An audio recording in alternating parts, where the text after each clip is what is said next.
year later and she says, hey, I went from 500 ARR to 1 million ARR. And then within 3 months after that, she went to 2 million ARR. Yeah, we got up to like 700K. It was nothing crazy special, but just a decent little 6-figure business. My thing is going as hard and as far as I can on only what can be proved. Like you have people on your team that really should not be there. In fact, are taking you backwards, going in, solving problems, and then finding the pains. And what I found was like, Brett, what's up, man? What is up, man? Good to have you on. You too. It's funny. We like crossed paths and then we kind of went away and we kind of this, that. And then a week ago, kind of reconnected. And so time number 2. Yeah. It's good to see that. And I appreciate I may cut this out of what I'm saying, but like a lot of people reach out and they're like, let's hang out. And I never know if they're like going to be weird in real life or whatever. So I prefer the group setting. So I know I was like, hey, I was like, yeah, but I never committed. And then it was perfect. I was like, okay, this guy's normal. Yeah. Yeah. And you know, what's funny? Like I have a bad habit maybe of like my online, I'm pushing 40. So I'm just like, hey, I'm always kind of grunt on it. Cause I'm just like moving. So rightfully so. Yeah. It could have been creepy, but no, I'm glad it worked out. It was cool. Like you were sitting, I was like, oh, yeah. You know, so it's perfect. Little local business meetup here in Charlotte for people who don't know. But let's talk about you. So you are a former baseball guru turned operations specialist. Yeah, I mean, you could say that. For me, it was, I think just, I'm just a natural curious person, right? And so, yeah, when it came to baseball, which I guess we can go right into, you said, for those uninformed, everybody's uninformed, so it's informed. Yeah, man. So in my 20s, so I did my master's in child psych and counseling, believe it or not. That was at Hopkins in Baltimore. And yeah, like I played baseball, saw kids playing. So I was like, oh, that'd be cool. So I walked out. I can be outgoing. I'm actually an introvert, but I can be. So I was just like, hey, can I help? And that snowballed into one thing. And next, soon I started renting out, stadiums and throwing camps. And it just kind of turned into this business. So yeah, I was a guru at the highest. We were doing like camps for Manny Machado and, MLB, Rob Manfred. I don't know. Are you a baseball fan? Oh, okay. So this means nothing to you. But so did that, got to really speak on stages. And then, that was great. So built something really cool out of that. It was a lot of fun. But the coolest part of that was, it was something I didn't even really expect was I got to a point, at some point I was like numb. I was working like 80-hour weeks. It was insane. I was like trying to appease every client, every customer because I couldn't let it go. And a really good friend of mine that actually got me in the digital marketing world gave me a book. I read it. I read another. And I found I kind of had this natural knack for systemizing stuff. And yeah, I got that business down. I was working an hour a week. Wow. Yeah, I mean, and it's like, yeah, whatever. But how I did it is one meeting, everyone in the meeting, all issues, everything agenda. And it was cool. We were pumping it out. So that's kind of how that went. That was my 20s. COVID hit. So I shut that business down, fresh start in Charlotte. And then I got into digital marketing with that buddy. So the baseball thing was in Baltimore the whole time? It was, yes. Okay. So, and you had all your kids were born there, and then you guys relocated here. Yeah, so 2 of my kids, Baltimore. Okay. And then the surprise ones, I got twins. Oh yeah, that's right. Yeah, we'll get into that. Yeah. Yeah, man. So I have no idea really where to start, but that's kind of a quick preview. Yeah. So at its peak, can you talk revenue numbers on that baseball business? What was it doing? And were you able to sell off parts of it, or it literally just shut down overnight? No, it was pretty much overnight shut down, unfortunately. So yeah, we got up to 700K. It was nothing crazy special. So, but just a decent little 6-figure business, running camps, lessons. I'd hire, instructors. So yeah, it was cool. And to learn lessons out of it, like being in that seat, as you know, I mean, that's kind of what happened. Nice. And what was the margin on something like that? It was really nice because I would go to high schools and just rent free space, and sometimes free, sometimes So Yeah, at the best, probably like 60-70% margins. Nice. Yeah. And labor is a big one. Yeah, high school kids. Yeah. That's what we used. Okay. Don't take this the wrong way. It reminds me of like my little cousin who has like a daycare over the summer. Oh, yeah. Yeah. No, It's just like her parents' backyard and like it's all margin. Like she does like arts and crafts for the kids. It costs $20 for the supplies. Yeah. Similar vibe, right? It is. I mean, you got to consider there's a lot of like $50 million businesses that are running on debt. Mm-hmm. So they're actually worse than her. Yeah. Yeah, that's true. Yeah. That's a really good point. Hey guys, just jumping in here to give you a quick word on our sponsor HighLevel before we get back to the interview. If you don't know already, HighLevel is the top sales and marketing solution for any business, but particularly agency owners or anybody that needs a software product to resell to their existing customer base. It has everything you need to capture, nurture, and close leads for marketing clients. And the best part is HighLevel believes in not taxing the agencies on its platform, so you can get unlimited clients for one low flat monthly fee. The best features include a CRM, funnel, website and email builders, course hosting platform, robust marketing automation builder, a consolidated chat stream with WhatsApp, email, SMS, Instagram DMs, and Facebook DMs, reputation management, social media posting, tracking and analytics, and so much more. And as if that wasn't enough, HighLevel is fully white labeled, meaning that you can take the platform and put your own brand on the desktop and mobile app and resell it to your industry for whatever price you want. Essentially what HighLevel has done is brought the bar for starting a software company way lower, so normal people like you and I can help our clients with an amazingly robust software without paying hundreds of thousands of dollars in development costs. I am not kidding when I say hands down, HighLevel is my favorite software of all time. It has been integral to my success with my agency. It helped me increase my clients' results and retention, and I use it every single day for my own business. And if you sign up for HighLevel today, not only will you get a 30-day free trial, which is not available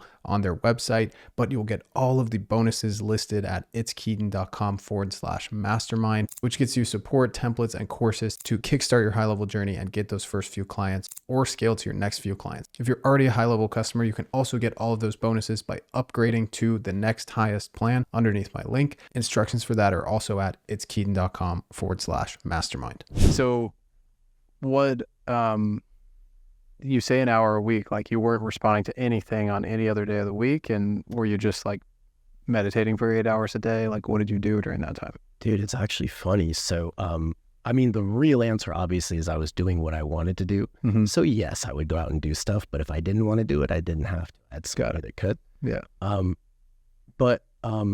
man, it's actually really weird. And maybe you can attest to this, or maybe some of your listeners, it's like, there does come a point where you don't know what to do. Mm-hmm. There kind of comes a point too where you kind of feel like you're eating cardboard, because there is like, you kind of did it. So you feel like you're good. Mm-hmm. I don't know, do you ever have that? You ever felt that where you're just like, what next?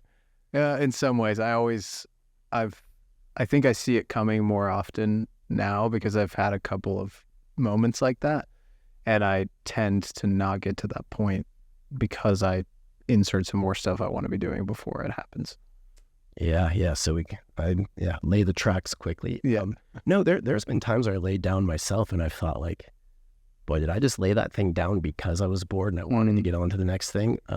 But yeah, it's, anyway, it's a journey, and this is something I've talked with others. You know Magic High, right? Did you know Magic High? Oh, maybe that was another of a friend that was there we talked about. Well, anyway, him and I talked about this at one point. Wasn't happened. Yeah, it wasn't you. Maybe it was Matt. Okay, so you're working like realistically like 20 hours a week, but maybe an hour of that is the meeting where you address everything, and 20 hours is just you like supervising, hanging out with people, building community, whatever you want to do. Mm-hmm. Would you say that's accurate? That's accurate. Yeah, that's definitely that's where it was. Yeah. Okay. And then, so COVID happens overnight. Do you like take a little sabbatical, or are you like stressed out of your mind and you need something in a week that you're going to transition into? No. Thankfully, then I was pretty good. So yeah, I took probably like 6 months where I was just kind of like, what am I going to do? Nice. And yeah, it was, I mean, that time, what a weird time it was. Like truly everyone inside, like that's one to look back on that was definitely strange. But yeah, no parents were going to let their kids go to camps. So yeah, we kind of, I took a minute. Yeah. But yeah, so, I think just moving to where I did go, right? So always I was really like, I think what I found coming out of that was my talent, because I tell other people about it and they'd be like, well, how did you do that? So, well, like the system of laying out processes of catching things that you're not aware of, right? So many entrepreneurs, and they just do things. Yeah. But there's no way to put it in a little Pokemon ball that you can pull it back out later and have someone else use. Yeah. So I kind of rode that wave, and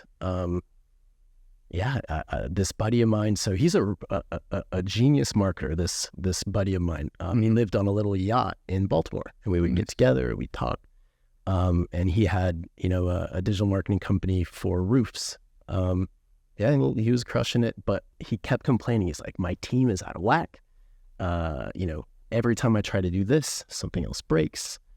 And so, I was like, yeah, let's see what we can do. So I volunteered for him for 3 months and just kind of got my hands dirty. And yeah, in those 3 months, we got him free, sent him on vacation. We doubled the revenue.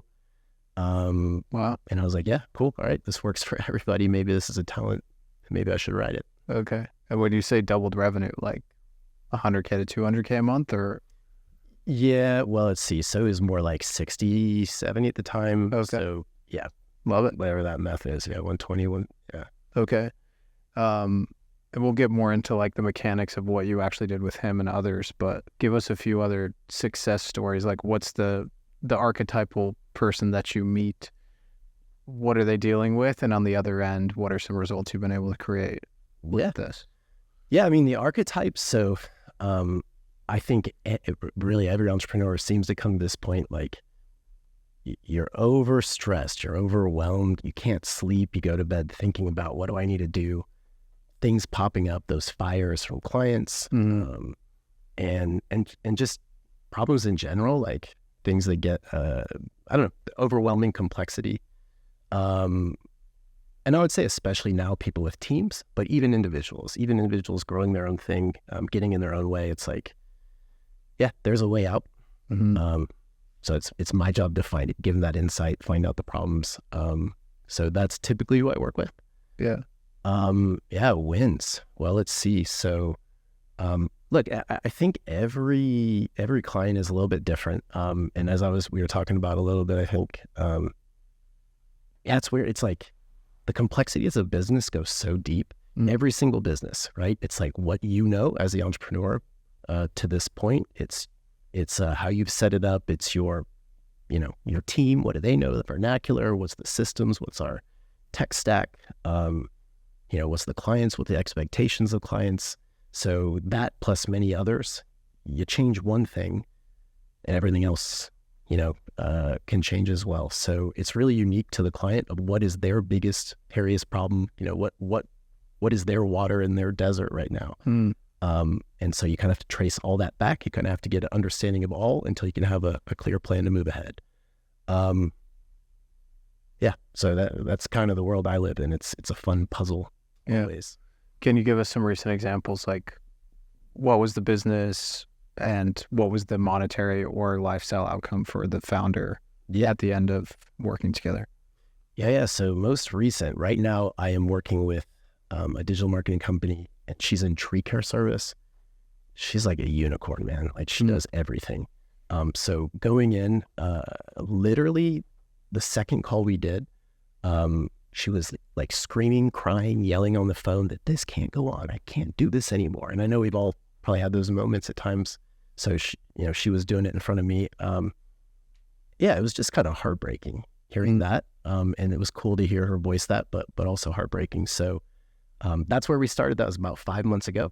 And I guess some more of her situation. So I worked with her on a consulting basis back in late last year, like November, maybe earlier than that, like a year ago. Got some things in place. It was good. We got on the right track. So she calls me a year later, and she says, hey, I went from 500 ARR to $1 million ARR. And then within 3 months after that, she went to 2 million ARR. And she was like, I'm like dying. So she pulled me back in. That's when we had that chat. She was struggling. And yeah, I guess the easiest way for her, we just basically put in team members that covered, basically installed departments. Mm-hmm. Yeah, put in people. Yeah, she was doing like 19 jobs, dude. Wow. Dude, 19 jobs. And yeah, in content writing alone, there were 5 people we had to put in, but it was just a systematic, yeah, like, what are you doing? Why are you doing it? Let's label all of them into responsibilities, and then pawning that off, finding the right skill set to plug that hole, getting them up to speed, and then letting it fly. So yeah, we placed about 17 people so far with her organization. We got a couple more still we're trying to put. And the result is, yeah, she does not work until 3 p.m. every single day. Nice. Yep, that's a huge one because she's an early riser. She didn't do Pilates. The assistant I put in there, I said, first order of business, Friday, Pilates. So she has an instructor coming over doing that. Oh, what else do we have her doing? See, the hard part for me too, Keaton, is like, torture for me is writing down or remembering anything I've done. Legitimately, like, I hate it. I just like solving it, closing the loop, moving the next. Yeah. That's kind of what drives me. So, yeah, but we've done a lot there. We found some really good talent. Yeah, and something that also may apply is like what I found doing this. So often people like, do you have a team? Small team, yeah. How many people? Like 2. Okay. Yeah. And it makes sense with yours. She does everything. She's a boutique, marketing for our industry. So, yeah, man, it's crazy how often teams have drag. Like, you have people on your team that really should not be there, that in fact are taking you backwards, either emotional vampiring you and your team or gaslighting. So there was a lot of that to root out that I think was a good result. But yeah, man. So yeah, it's in the right direction. We got a sales pipeline set up. So anyway, well, that's one example, unboxing. Cool. Yeah. So going back to the books that kind of taught you all of this, you mentioned the E-Myth a couple weeks ago. What else did you read? Yeah, one really good founding one was Work the System. Sam Carpenter, are you familiar with that? Yeah, that one I think was a really good foundational book that I kind of took and morphed into some of my own philosophy. Yeah, E-Myth is definitely one of them. 4-Hour Work Week's always in any online, good on online entrepreneur's pocket. Yeah, and a bevy of others that I'll have to think about. So yeah, so that's cool, and I know what I'm excited to talk about when we get there is kind of some of my frameworks and models that I've been able to transform those into. I want to get there right after this, but Traction, have you read that one? Did you like it? Well, how did I forget Traction? Not only Traction, but Rocket Fuel. Okay. Dude, yeah, Traction I do like. For me, it is a little, there's things that I change about it, particularly on the project management side, because most entrepreneurs, they want to go. And EOS, right? The model in there says, well, we're going to slow you down, and that's good. But I think there's a happy medium. I think you can go a little faster than that, but absolutely, dude. Yeah. So you've read Traction? I haven't, no. Oh, you haven't? I kind of gave up business books a couple of years ago, to be honest. Oh, what? I know it sounds counterintuitive, but have you ever heard Peter Drucker say, I don't read business. I read philosophy. I read fiction. I don't read business. And he there's a story about him ushering someone out of his office that wanted him to read a business book. One of the greatest management thinkers of all time. Oh, I know Drucker. Yeah. I read his stuff. Whoa, I didn't realize he said that though. And I heard that and I was like, I think at a certain point they all start to repeat each other in some ways. But for me, I was just so head down for so many years, and I never actually took a break from thinking about business, and that it's it doesn't turn off in the evening, and I'm talking to my girlfriend, now wife. It's just hey, let's talk about something else that's not work. And the books were kind of rough in that aspect for me, but I just honestly I asked myself what do I want to be listening to, because I don't really sit down and read.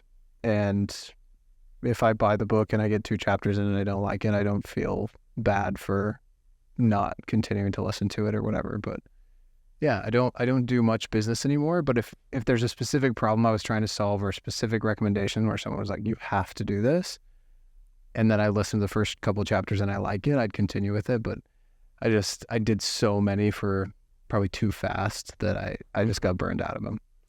I can relate to that. In fact, it's yeah, because I really don't read any business books either. Now that I think about it, I'm more, dude. It's funny, like you nailed it. Yeah, because I don't. I heard Hormozy say something, and obviously he's the king of all that. But that's all he reads.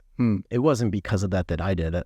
So yeah, I'm kind of putting my own pieces together here too. But I think you're right. Like early on, you need a framework. You have to have one, and without that, those materials and stuff to add on to it and build it, right? Yeah. But the same thing, like once you have your framework, you're right. It's like incremental 2%. So a whole book is not going to actually. Yeah. And just going, most of the time for me, it's going back to the classics that really did something for me and referencing a chapter and just reading that and be like, okay, I can pattern match. Oh, let's reference this other book. Okay, this list was helpful. I need to go back and look at that. But like, wait, which classics? Which ones? I'd like talking like the digital marketing classics. So for me, it would be, and Hormozy has a short on this where he's like, these are my 10 books that I go back and like reread them every year. Expert Secrets, which I should reread recently, just all of Russell Brunson's books. E-Myth, I've only read once, but I feel like what I got out of that was just so asymmetrical, like 8 hours or 5 hours of listening to that. And it was just like, it's a framework for understanding everything. So I would say that's a small business classic. And then, I'd say Influence, and there's one more I'm forgetting right now. I'll bring it up later if I remember it. Yeah. Well, welcome to my world. I couldn't remember it either, but dude, you know something I never got to ask you that I was curious. What is your superpower? I know this is your podcast, but what is because you got this way about you meeting you, right? Where it's just kind of like chill, low mode, you know, but like, you know, you can just tell there's some little spark in there. Like, what is your 10 of 10? I don't know. That's interesting. I've been thinking about that a lot recently, actually, because if I could go back and tell myself one thing in the first like 2 to 3 years of being an entrepreneur, it would be like hire more consultants faster. And I always tell people that I'm like, this is your shortcut to buying more life. Like you just talk to somebody that's done it, you ask them what to do, and then you do it.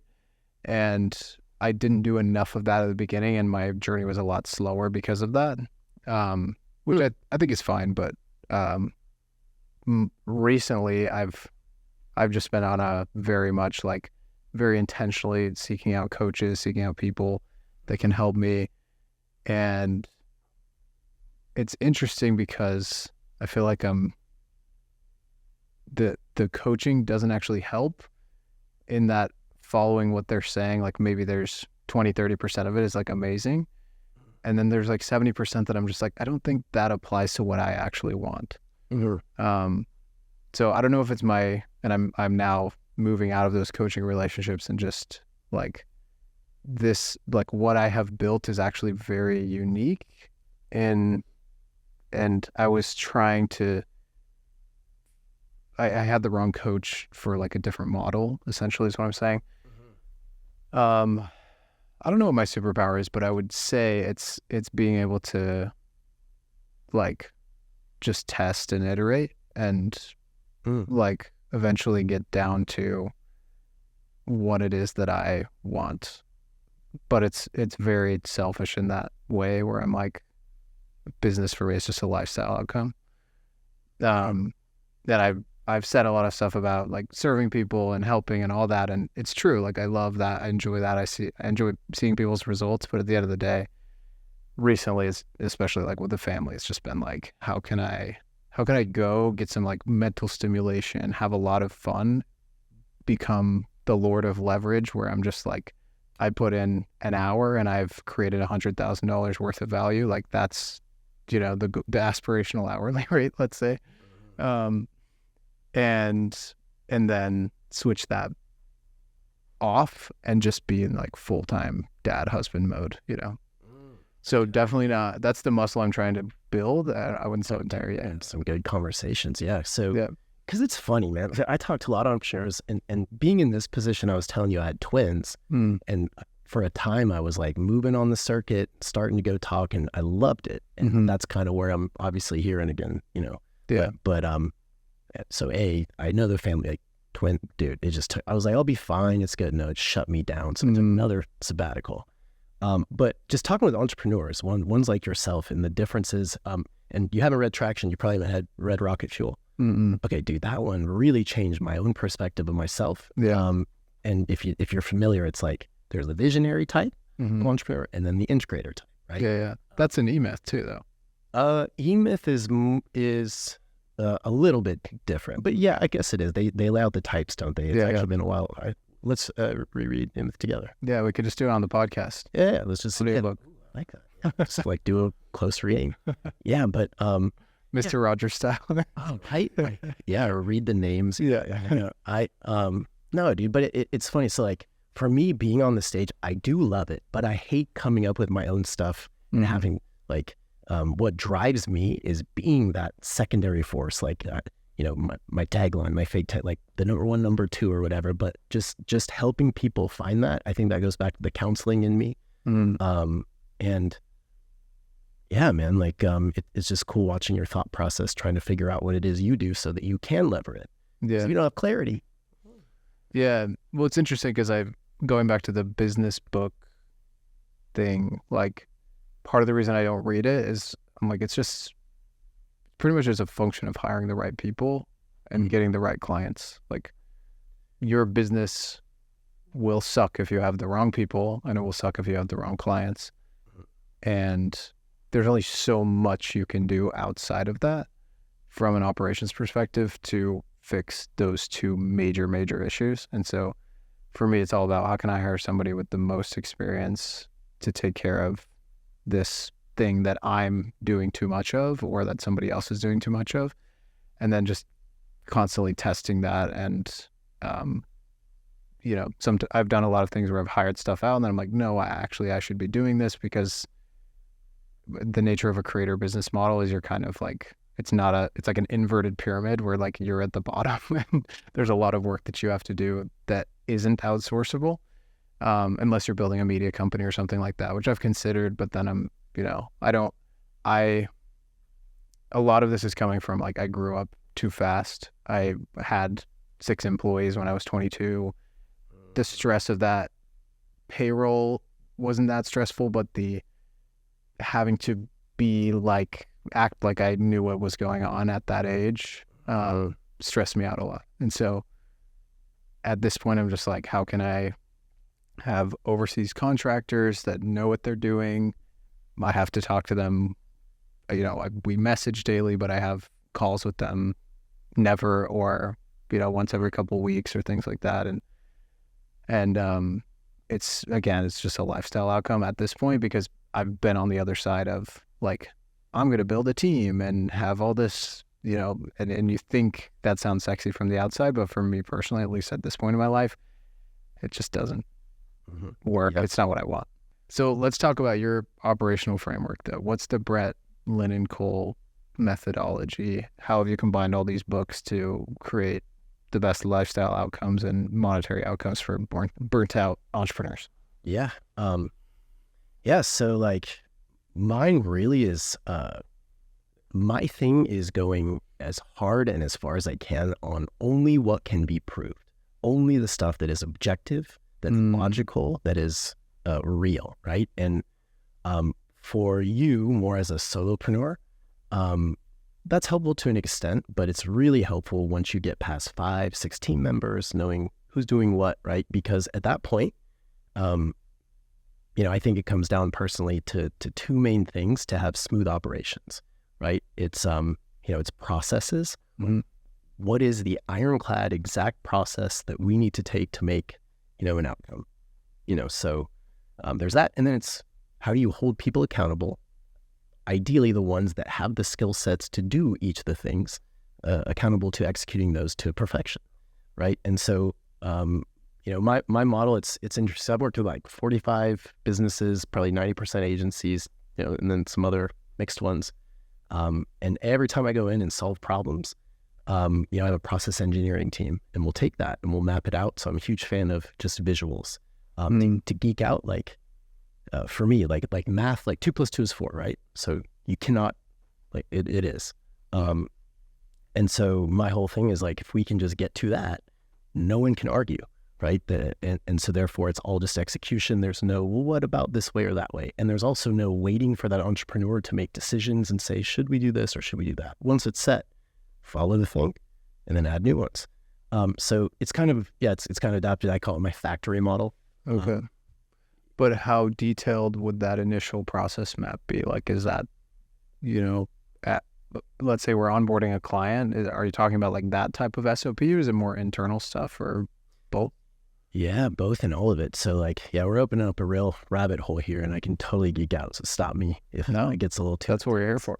Yeah, dude. No, so like, it's been an interesting journey just doing that. So again, going in, solving problems, and then finding the pains. And what I found was like the problems people were having and the way they try to solve it. I kind of came to a realization that I think it's pretty known. Like, you have a problem, well, it's really at the root, but there was no way to actually see it, right? There was no way to actually like everybody look at a war map like you would in an army and say, here's where this is, here where this is. Let's get definitive and objective. So it was like, I kind of akin it to dimensions. So you have SOPs, but that's only one dimension. That's one level. How do you map where one SOP then gets finished and leads to the next SOP and then leads to the next? And how do you know efficiently you're doing all of those? Oh, I see. Right. And so it's like stacking layers of different types of maps. So this initial process you're talking about is it's the entire war map. Yeah, that's the ideal, right? That's the ideal, right? So yes, but yeah, it depends on like, it really starts where the problem is. So if you're losing clients, right? Well, yeah, maybe we do want to start at onboarding and make sure that experience is perfect. So get everybody in a room. Let's get all the information on the table. Let's get laid out, and let's standardize it so that we can say this input turns into this output. This input to this SOP, it turns to that output, and then let's see where it fits in the bigger picture. I see. Yeah. Okay. So it starts with the problem. But I assume a lot of times it's like, this is the problem, we're losing clients. And as you said, the real root of that problem, like, has there been a time when you found out that it's not at all where you thought it was? Every single time, dude. Every single time. And because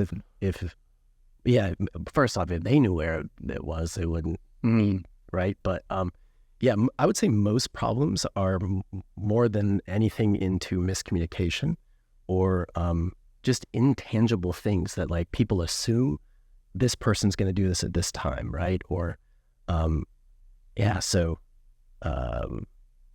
every single time. Yeah. And do you have an example of that? Like, someone came to you with X problem and the solution was something you never dreamed of? Oh, yeah. Great question. Let me think.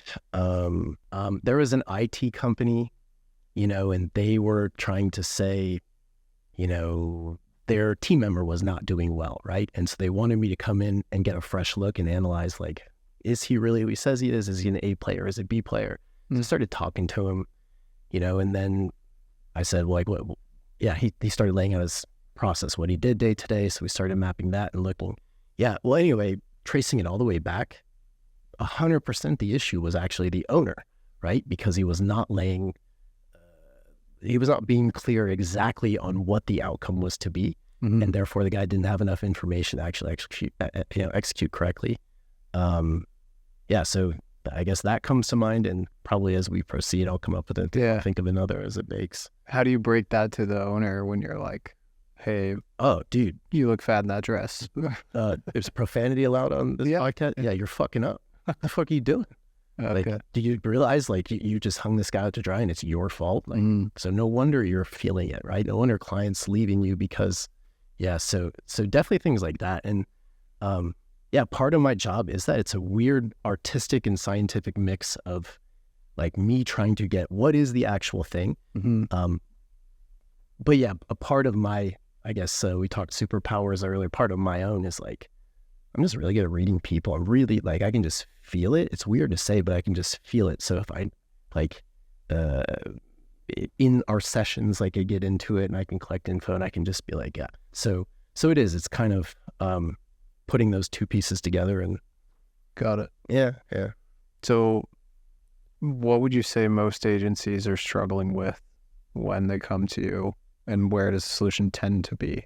Mm-hmm. Yeah. Well, no, still it's hard because every agency, it really is different. They're like businesses in general are complex. Agencies, right? And the demands, especially these days of clients, and I guess even the competition in their industry, like it is complex, but I would say most of the time it's churn. I mean, we know that clients leave in all the time. So, that's typically the starting point. And then probably tied with that just is burnout. It's overwhelmed. These guys just crank, agency owners. Yeah. So I'm a burnt out agency owner that has more churn than I want. What's the first thing you ask me, and where do you go to find out where the problem is? Yeah, well, first thing I do is bring your entire team on first, because what you think it is and what you're telling me about your team there's a different story, right? Yeah. There's tons of them. So it's collecting all the picture and bringing it all together in one central spot.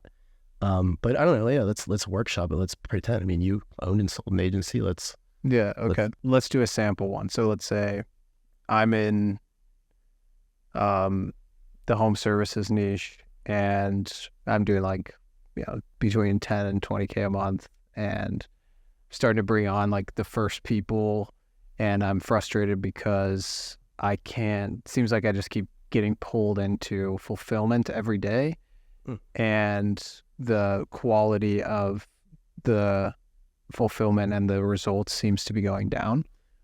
Yeah. Oh, dude, it's so funny because literally 9 a.m. this morning, Greg, if you're watching, he's a home service agency, and we just did a session exactly on this. Greg is a killer at sales, right? And that's one nugget of, difference that you have to keep in mind, because his hour versus someone else who's good at something else, if he just spends on the phone, right, that's going to add up to actual revenue, and he can just buy his way out of the problem later, right? So, I'm taking that blueprint, and then we'll kind of play it with yours. But he was like, I'm going to do that. This particular one this morning, he was exactly pretty much this person. And the result was this: he was stuck on his own self. He was like piddling. He was like, I keep getting sucked back in. I keep having clients that I have to talk to, answering questions, and only I know the answers to, right? So digging it down, of course, he knew he needed a CSM. So we already had that search going. And it was like, basically he was like, yeah, she's a little out of my budget. I found a pretty decent one. She's a little out. I'm like, bro, he's like, dude, like, you pay a little bit more and you can sell your way out of this problem. What are you doing? Like, you got a superpower you should be using now. So yeah, that's one example. And walking away, he's going to go hire today. And then for him too, to get him out of that thing, in the past, he's hired people, he's had a big churn problem. So now I'm saying Greg, but still in the hypothetical, right? I guess, but he, like turnover happens, and then he has to start from zero, which is stupid. Anything you do, you should never have to do again. Like anything you do, the problem is most people don't have that second meta layer. So someone reminding them to be like, record this or document this. So, the system set up for that is like, okay, trainer, every day you're going to do a session. You're going to tell her to batch everything so you don't get overwhelmed and piddled and cut with 1,000 cuts, right? First week, probably not, but after that, we're going to incentivize her so that whatever you would have paid her, you're going to cut back 10, 20%, and then pay the rest of that after 3 months if she stays, because you're putting a lot of time in. And then every one of those meetings, not only are you going to bring your team on so they hear it and get lessons from it, but you're going to record everything and put it in a library. So if you do have to rehire, you never have to do it again. Going over your client list, going over, the idiosyncrasies. And that alone right there should not only get him out, but if it doesn't, he's fortified to never, to be out at least for a couple of. So I see. And how big is his team at this point? Yeah. So he was one of the rare ones that actually had an org chart already listed out, which was helpful for me. So yeah, right now he had, I think it was like nine people. I think he's like 60K, but he is just a seller. Problem for him again is back end fulfillment, him having to be a part. So yeah, I mean, but What do you do? Like, let's say someone comes to you and they're like, we're just not getting enough leads for this client. Mm-hmm. Are you able to solve that problem? Well, if it's a systematic operational problem, which I think most are, yeah. I mean, but it depends. What's the lead source, right? If it's Google Ads, well, pretty competitive right now. Mm-hmm. Are they spending enough budget? Yeah, so obviously there's some probably higher end problem solving that you can do depending on what it is. Yeah. But I know for a fact I can find the problem. I don't know if I can solve it, but if I can't, I know I can find the person who can. Yeah, I mean, that's 90% of it is identifying the problem. Dude, it is. It's funny because that is a realization pretty recently too. It's just with clarity, things are easy. Maybe I read that somewhere, but it is. It's finding it and getting clear on it so you can, Got it. So what's the model organizationally wise to take someone from maybe a solopreneur or a partnership with one contractor? Like, what revenue levels do people typically have to start hiring more people? And then what do you suggest that org chart look like to stay lean? People aren't, stuck in Slack me hell all day, but they're also not paying, 80% of what they're collecting to team and software, et cetera. Yeah, I mean, I probably differ a little bit on this because I do understand the lean model, like we'll keep everything tight and lean. Yeah. But I also feel like you got to believe in yourself, right? And if you're going to do it the absolute best. Yeah. And then just keep scaling, right? And so you get the economies of scale once you get past that 70-80 mark, right? Okay. So if you're asking me, if you can gut the risk, if you trust yourself, if you do your stuff well, like you have, you get results for clients. I personally feel like you should again, I may geek out here. Like everything you do, if you're a solo entrepreneur or if you run a $2 million a year agency or whatever, right? It's whatever you're doing is a task. You're doing things right now. What is that thing? What skill would that require, right? Is it something rote? I call them non-skill tasks that you can just document and hand off. Is it, a semi-skilled where you can find someone, they're kind of around, or is it skilled and you absolutely have to do it? You have to do the surgery on the patient. A lot of people aren't aware of that, but yeah, it's like, I think outsource everything. I think delegate absolutely everything so you can keep thinking forward or do the high leverage stuff, that's how I think, Yeah, but what does the org chart look like? Oh yeah, no doubt. My org chart, so I found a lot of operators do it a little bit differently. EOS does it a little differently. But my operational org chart is exactly like this. So it's CEO. If you're fortunate to have someone like me, a COO or integrator to kind of be your filter. And then it goes from left to right, marketing and sales, or marketing in a separate box as sales. So yeah, marketing, sales, then fulfillment, and it's admin, right? And that includes financials and just all the administrative behind the scenes tasks. Yeah, and the reason I lay it out that way, it's like marketing brings people in, sales closes those people, fulfillment gives them what you told them you'd give them, admin, everything else. Yeah. So then what roles do you have under each one of those 4 functions of the business? Yeah. So, I mean, past that, again, it becomes a factor of what do you got? Show me what you got, and then let's put it where it makes sense. So for the company I'm COOing for right now, she was doing a lot. It's a function of whatever you promise the customer, frankly. It's that. And then on the admin side, it's a function of like, what bullshit are you doing? Like what kind of things that suck or someone has to do to keep the business running. Mm-hmm. And they're happening. So just document them and make sure they're on somebody's, and make a role, right? Or fit them into a role. But the key thing is getting the people with the right skill sets that can do it.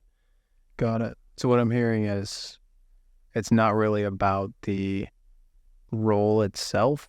It's about defining what tasks need to get done and then creating a role for them. I think you found your superpower, Keaton. Rising. Yep. That would be correct. Yep. Okay. Mm-hmm. Follow up to this, have you ever found that clients lie to you in order to save face? And like they say, normal like management consulting, huge retainers, it's like they just hire consultants so they have someone to blame when things go wrong. Have you seen that kind of scenario, or where someone's like just obfuscating the truth so that they don't have to face what's actually going on, but they're acting like they are? Well, it sounds like you probably get a few of these. It's like, no, dude, usually when people bring me in, like, if you're lying to me, you're lying to yourself. You're throwing money away. So if someone wants to pay me to feel good about themselves, like, fine. But I can't think of any particular instance. But yeah, sometimes there's those logical hangups. I want this, and then I'm doing this action, and it's like, well, yeah, you're lying to yourself. That's probably it. But yeah, I probably owe it to my counseling background. That is what I thought I would do. I thought I would be like, I'm really good with kids and people, like I said, and like, I kind of wanted to make that difference in the world, until I didn't, when I saw what was actually happening. But, yeah, pretty good. I'd say it's sussing it on this head and being like, why do you think that, to the end logical degree, like just separating it until it's like, got it, lawyered. But have they ever fired you because you've pushed them too hard?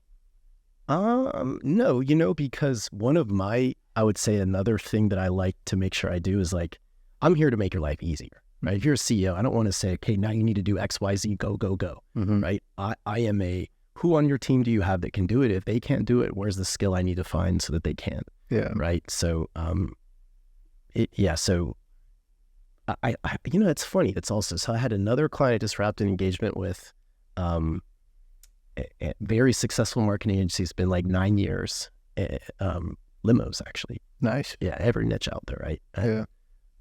That's kind of one of the things he said at the end. He's like, I didn't realize how much I was not utilizing my team. He would keep information from them thinking, well, they don't need to know this. And I was like, dude, just tell everyone they're here. And that gives them more context to make decisions that you don't have to make. So over time, he just kind of felt that like, oh, yeah, I guess you're right. What was I hiding? Yeah. Which was cool feedback to hear. But, nice. Yeah. What about partnerships? Have you ever seen It sounds like we get to do some counseling. Yeah. Have you ever mediated a partnership, like dissolving or resolving differences? And can you tell us about that? Dude, great question. And this is one I haven't thought of in a while. So no, I got a client that was a little bit different model. This is a while ago. So he was crushing it from this Upwork profile he had built. So he's just getting in leads and then he was outsourcing the work. So they had a team like 10. What'd they even do? Because his name, it wasn't necessarily, it was something with coding or something.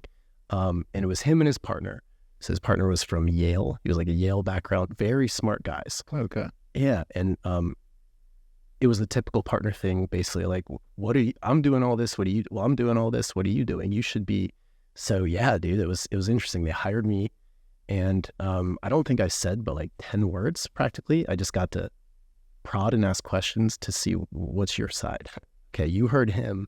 And it's funny, that's what counseling really is. It's did I tell you, was this you? I feel like I told this to someone, but like, dude, I can't remember. Anyway, counseling at the end of the day, in a counseling sense, it's if you do it with two people, it's getting two people to talk about, no.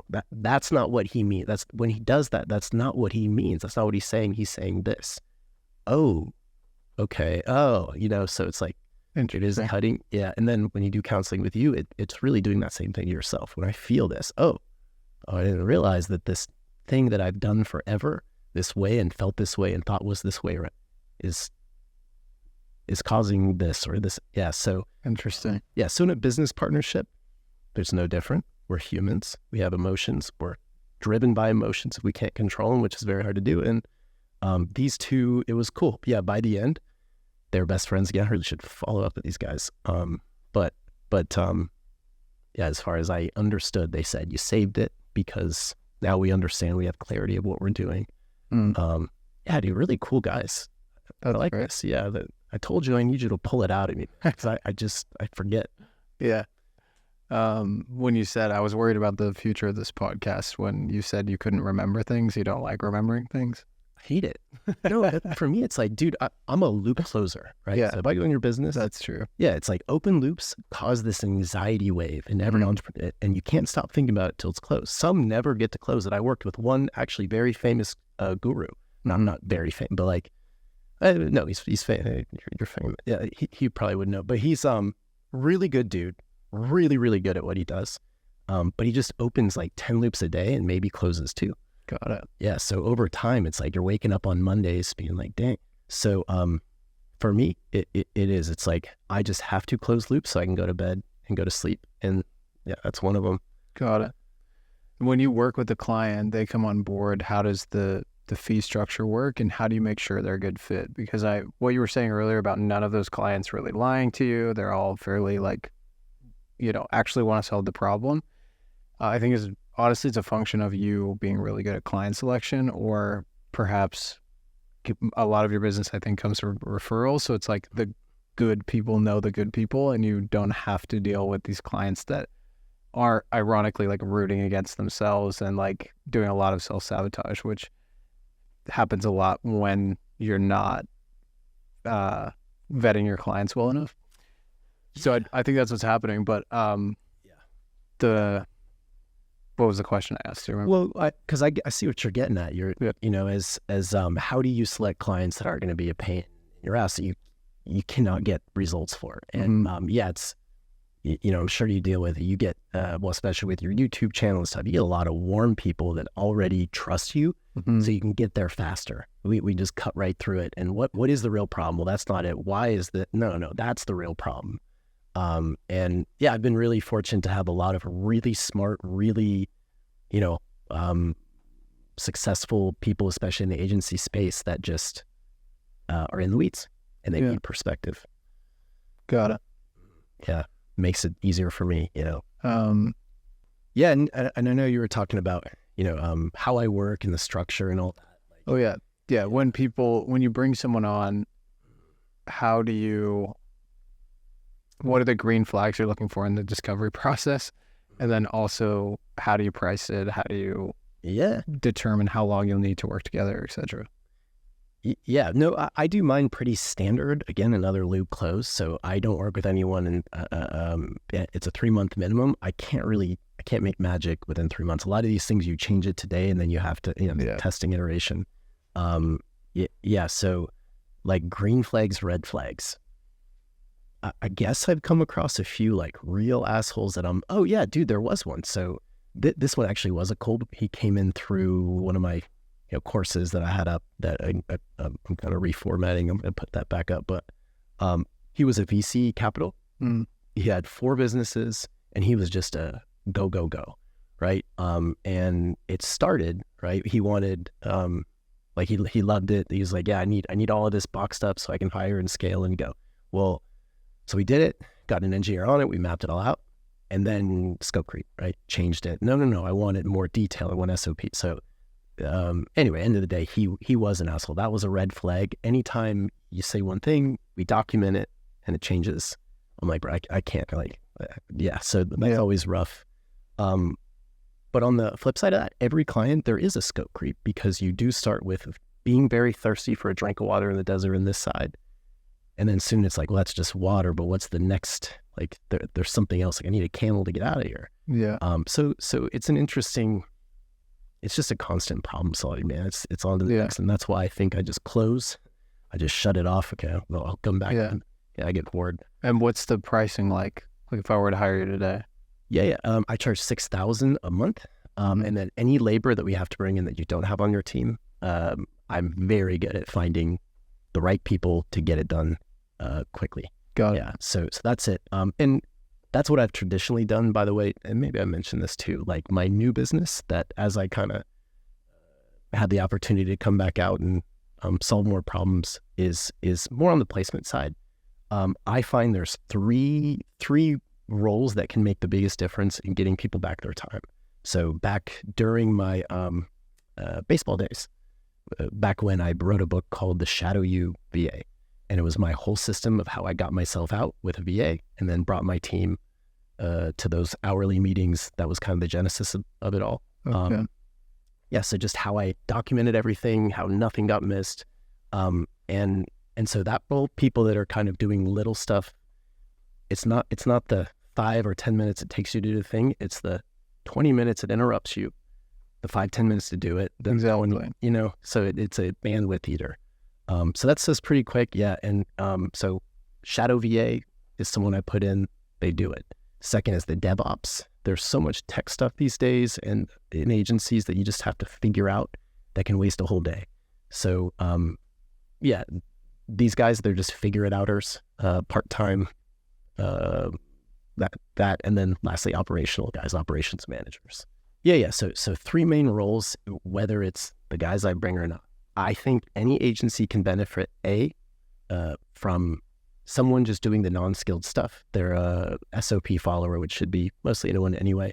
But yeah, DevOps, someone you can just throw tech problems and say, figure this out, connect these softwares, set it up, right? The ones we have code, right? They come from that background.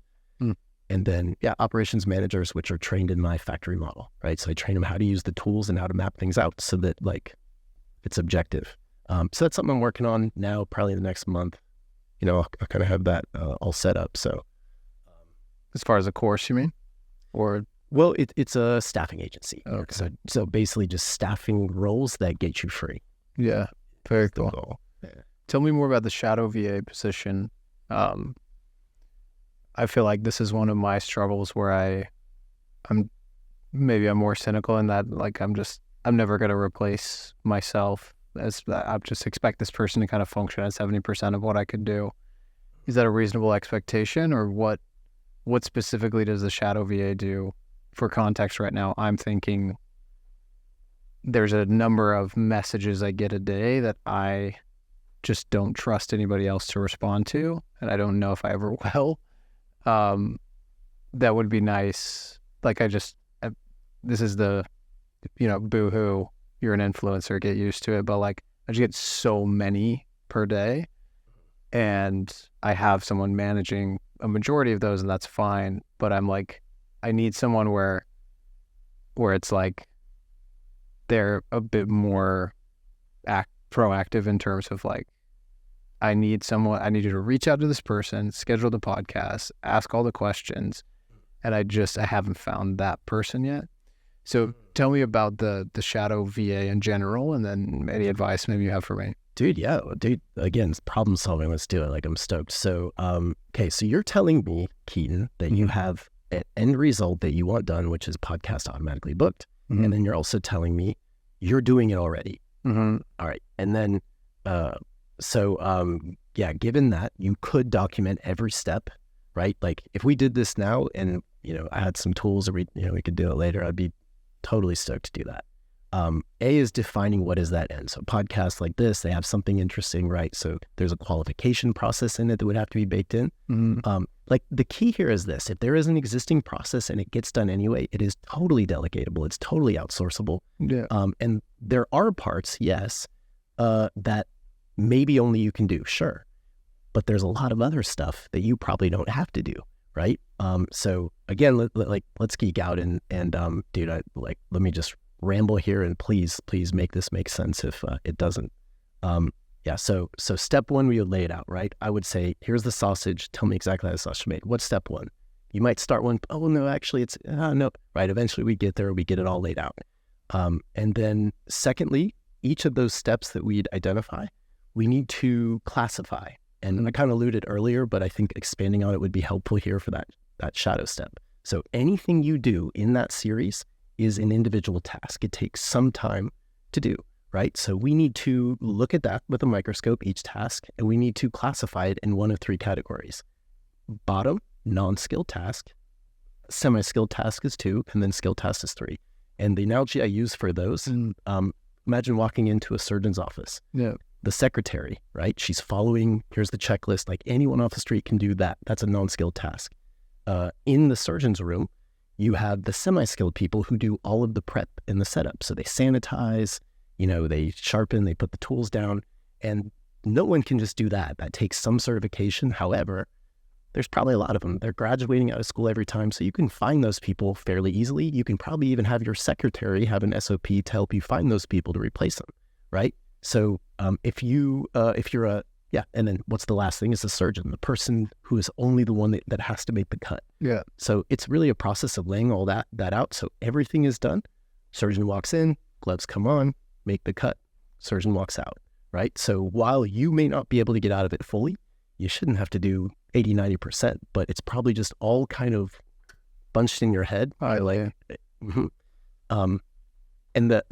my last point, right, on that is qualification, which is, there's probably an element to you to be like, well, they wouldn't know what they want, right? They wouldn't know if this is a good guest or not. Well, I can't outsource that. Yeah. You can. There's a tool for that as part of, what we do. And I'm going to rabbit hole that in a second to another project and come back. I got contacted, or actually sent in my network, a lawyer. It's a national law firm, right? Online. They're in Boston and LA, top immigration law firm.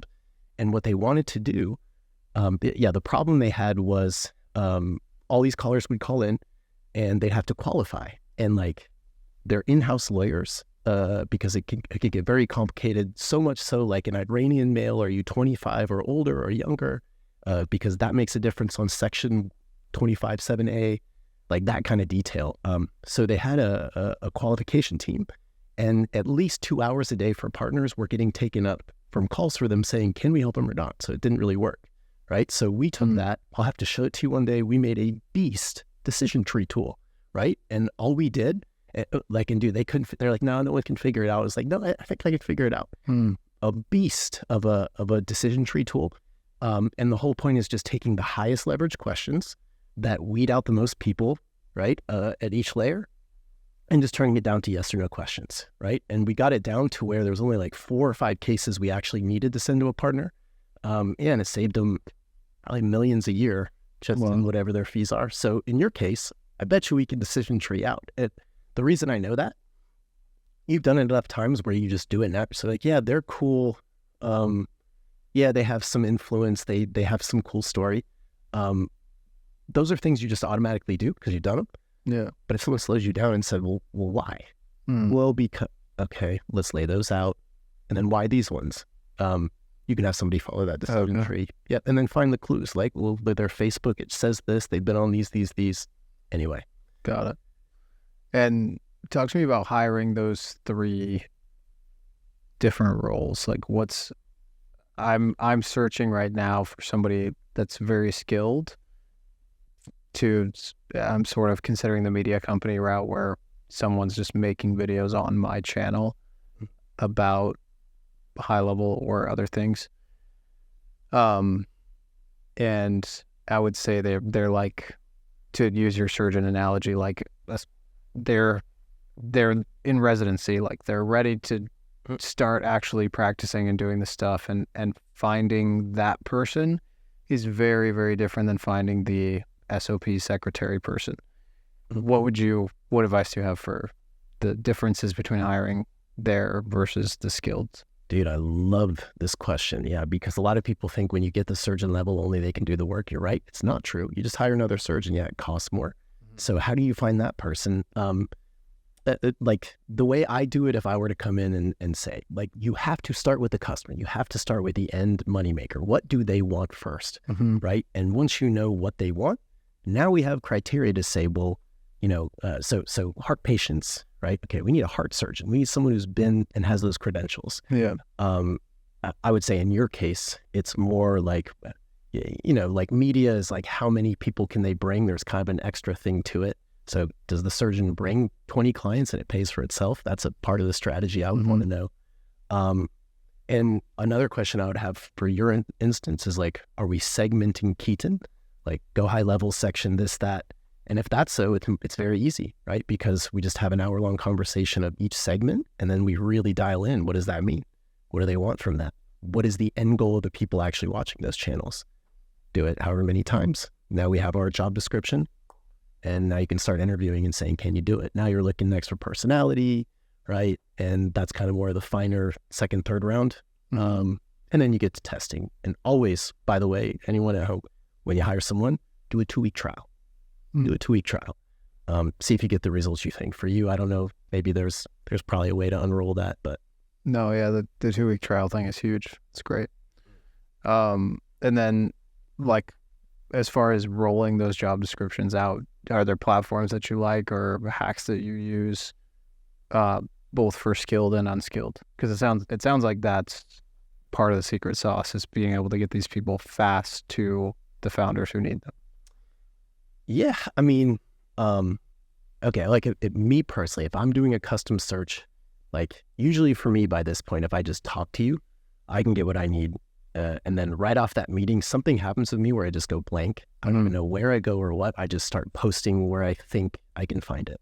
LinkedIn, more professionals, right? Indeed's more in the US, professional, and there's a higher weeding process a lot of times in that. I mean, I'm just off the top, and again, it'll cut like Upwork, sometimes it depends overseas. But for the roles I placed, the ones that we're working with, it was a best worker I've ever had, dude. Best worker. This guy is like, he's the kind of guy you're like, hey, can you set this up? He's in the Philippines, and the next day he would have built like the whole thing. You've ever had people like that where you're just like, okay, let's keep going. Yeah. No, dude. So we partnered. That's what we're partnering with this. So he's in an MBA program over there. Has a lot of talent. His specialty is DevOps and operations. So he's just like finding these crazy people like nice. Yeah, like him. So a lot of that, if it's those roles, I kind of takes one to know one type thing. It does. They attract like. Yeah.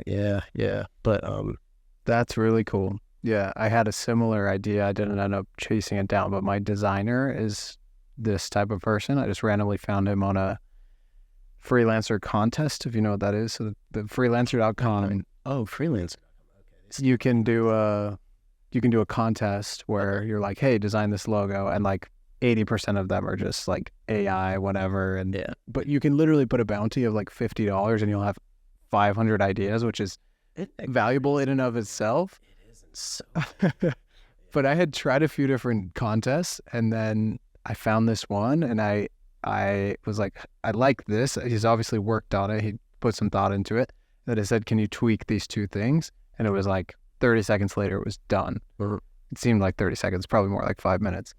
And I was like, okay. And I just kept sending him more and more stuff. And he's my superpower, to answer your question, because it doesn't matter what it is. It's like, he was like, oh, I don't know how to use landing page builders. Like, I've never done it. And I was like, can you try? And 2 days later, we have like this beautiful landing page. I'm like, okay. Let's talk more. No, it is. And it is like you were talking earlier about leverage. How do you become the 1 hour and turn it into hundreds of thousands of hours? Yeah. I've always had this model that, it's like, are you familiar with like gear ratios and all that? Like you ride a bike and you change gears. And MIT has one where they lay out a bunch of gears, and the last gear should turn by the end of the universe. And they predict it would have so much power it would flip the world on its head. Because this one spins. You can look it up on YouTube. It's like, if I spin this first one, it's going to go. The second one, third one, toot. Oh, okay. And so if you push from this side, of course you're doing this. But the higher you can get up in that gear ratio, if you push that fourth level, you just barely touch it, and this one goes. Yeah. Right. And so that's always kind of how I've thought of myself as an integrator too. It's like, I want to be the top. I am the top thing where entrepreneurs whisper it to me like in 1 minute, and then we filter it, and then everything down the org chart just okay. And when you get people like that, dude, it's the oil, right? It's the yeah. Any hacks for like finding the person that isn't searching for the job? Well, tell me more what you mean, just in case. There's a couple ways I could take that, but yeah, like for example, this one. I tried someone, it didn't work out like for the content production side, and part of that was my fault. But like, I want someone who like knows high level, but also is charismatic enough to show up on camera and has some experience like that, because I can't babysit the process for months and months before they actually make a video. So it's like this skill of like, why would they do it for me when they could just go do it for themselves? Finding the person that is in that intersection of like maybe needing the money now, but also like protecting myself. I don't know. There's so much that goes into that. But every time I sit down to make a video, I'm like, yes, this is a high leverage task, but how could my brain, that's just the way it works. Is like, how could I love this even more? Somebody else is making the videos. I'm providing the funding and the expertise and the thumbnails and the titles and all of that, which I have a really good system for. Anyway, I'd love to hear your take on that. Yeah, I mean, I may need some more detail, but I think I understand what you're asking. It's like you're making a common fallacy that I also see in entrepreneurs. And I had a conversation with one of my clients about this exact thing. We put the team off, right? And he's like, look, it was actually kind of a moment. He was just like, look, like we're making this much and they don't have any of it. They don't get any of that upside. How are they going to be motivated to actually do it? Kind of the same argument, right? And it's a fallacy because you as an entrepreneur, have you ever worked like a corporate job or anything? So you've always been, right, entrepreneur mindset. Well, employee mindset, the main difference is yeah, of course they want money, of course they want, that's like lottery thing. They want security, right? And so if they can make that security now, A, B, to kind of go to your question of finding people that aren't looking versus people that are like, are you, for clarification, are you saying you're looking for people that are already kind of proven and therefore yeah, they know high level, they can make videos, and they don't want to do it themselves. They want to work for me. Like that's a unicorn. Yeah, so it is, but okay, your leverage there is the third one, right? Is they are tired of the bullshit, right? And so, like one point I do have to establish as a logical piece, I'm of the feel like I've not never, but like people that aren't motivated to do things, you're going to hire them to do things and expect them to do things. Like, I love when people come and it's like, you can just feel that heartbeat of I'm ready, let's go, I want this, right? So I typically look for that. I don't really trust people that are just kind of like, well, what do you yeah, the motivation, the incentives are very big because I know they'll keep going. But yeah, for your specific case in this, like, I see what you're saying. You need someone somewhat proven. So maybe they're like 10, 20% of where you're at, but they know they'll never get here without immense effort in the pain that you've gone through in building that back end system. Maybe, I don't know. Like it's, I've considered, like it's a contract thing where they just enjoy it. Like maybe there's some sort of X factor that just makes that worth it for them. Well, what's your goal in it? It's so you have many media companies doing each. My goal is just to not have to have the channel reliant on me sitting down any given week to make a video. Dude, so funny. Yeah. A buddy of mine runs, he's got like 100,000, I don't know, but he does like, One Piece, you heard of that anime? Very niche. Okay. All we talk. Got to beat the algorithm, put out content. Yeah, so I don't know the full again, so for the sake of this, but that's the lever point I see. I feel like you don't want to do that. That's a pain for you. There's probably someone else that all they want to do is be on camera and teach people what they know. They just don't want to, they just want to show up, do it, and get off. Yeah. Right? And if they know they're not going to really... So what's your hack for finding those people? Because maybe they're not not browsing Indeed every day for that kind of thing, Yeah. I mean, what I would do, it goes to two things. One, at the lower layer, which is every recruiting, is like, if you're a marketer and you market, you got to make it sound really sexy, right? Where it's like, oh, dang, it pops off the page. I want that, right? So job ads are just like that. It's like, I see a lot of people, you must do this, very rigid. I hate that. Why would anyone want to come and work for you and give everything, most of their day to you to try to make you successful?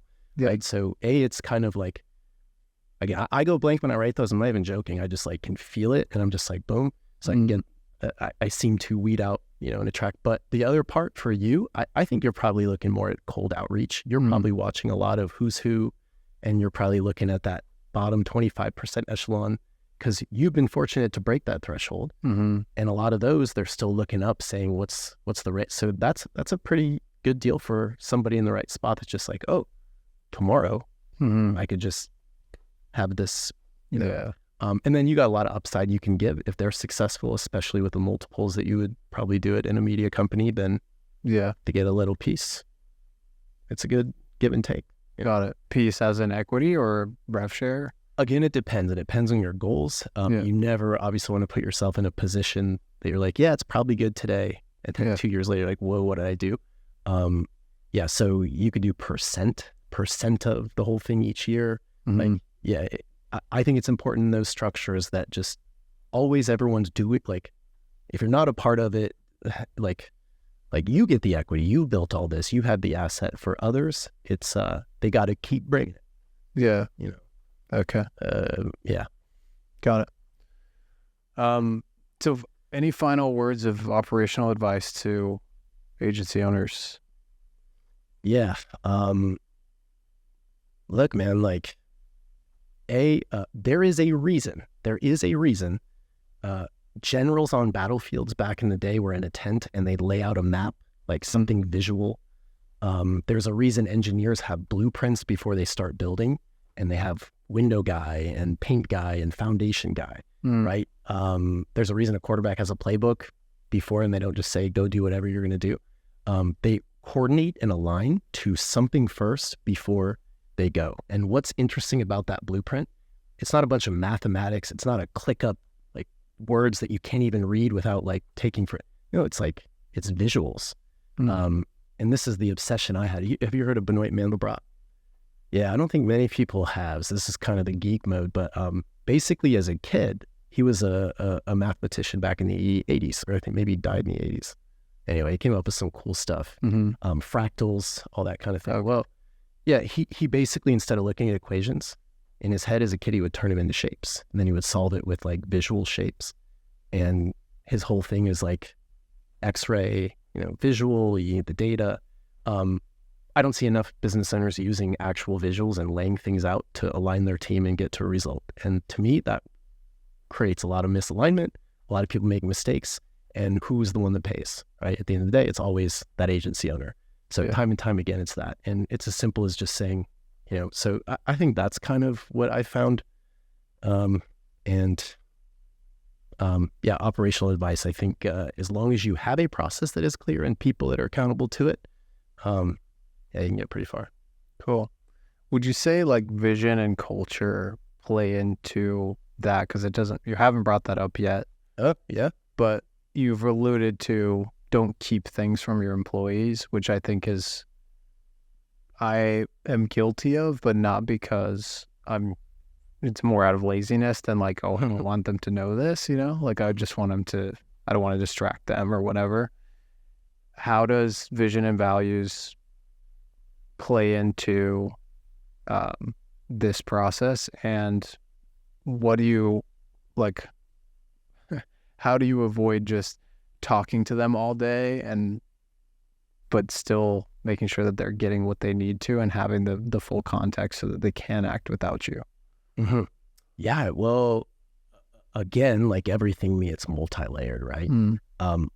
One thing that's very helpful in most companies I go into is just really nailing their daily meeting structures, right? Everything in that meeting, like for this company, we do a daily 30 minutes, everything needs to be there, right? You should not have to contact me, the entrepreneur, anybody after that, because you should come prepared, right?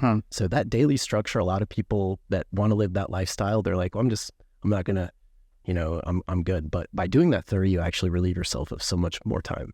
Interesting. Yeah. So I would say that's the first part that, adjusting. Then in those meetings, a lot of things come out. No, it's not this way. It's that way. Like, if you hit a golf ball off 1 degree at the point of contact, it actually goes like way off course. Yeah. So it's kind of the same thing. You avoid those misalignments.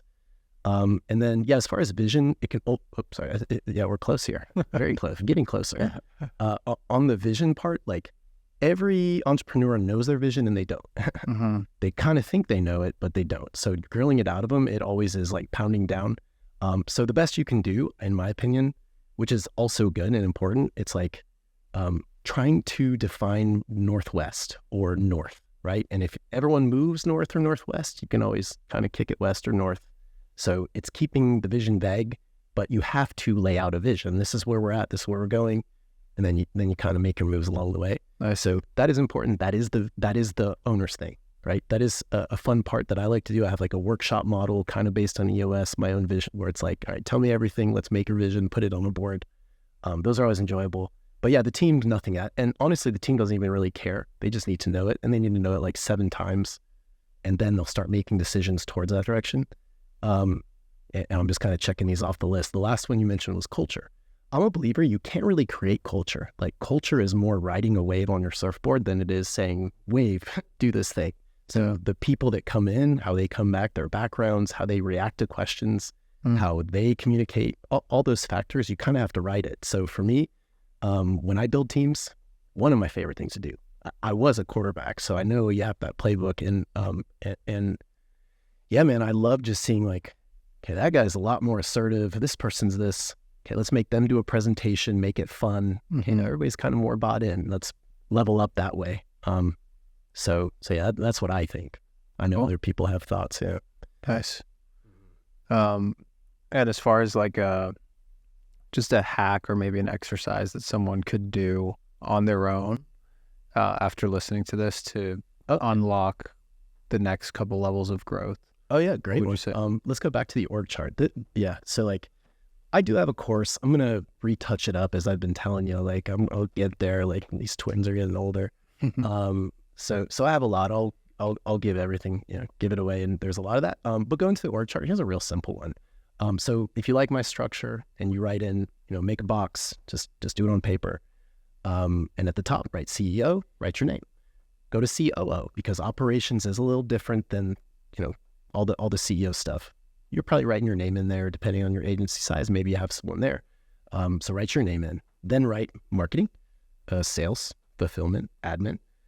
And I want you to write in the name of the person who is truly responsible, that if you were not involved, who actually is responsible for the results, that if the results don't get done, they get fired, right? And a lot of, you might just be like, I think it's Mary, but actually like, oh, it's actually me, right? Like I've done this, and a lot of times you're like, oh, shit, I'm actually responsible. And then you continue that, right? If you're doing only Google ads, well, who in marketing is responsible for executing those? Maybe you have Facebook ads too, who's responsible? And that's the point. And then from that, I see a lot of growth of people that then know who they need to hire or what SOPs they need to dump out of their head in order to make it so that they can do the surgery or bring some, and that typically lightens the load a little bit. Yeah. Yeah, but got it. That's one of them. That's a great bag of them. Cool. Well, for those who want to see the rest of what's in the bag, you can reach out to Brett on Facebook. Yeah, Facebook's great. Yeah. And I'm looking forward to getting out and speaking again. And Keaton, I really appreciate you, man. It's been a short but fun journey, and just letting me come back and kind of get out of my head with some of these things. Yeah. So if you want Brett to speak, or if you want him to work with your team, reach out to him on Facebook. We'll have the link below. And anything else you want to say? Keep fighting. It ain't easy, right? But you know what you started this. So go live your dream. That's why it is. Yeah. Love it. Yeah. Cool. Thanks, man. Thank you.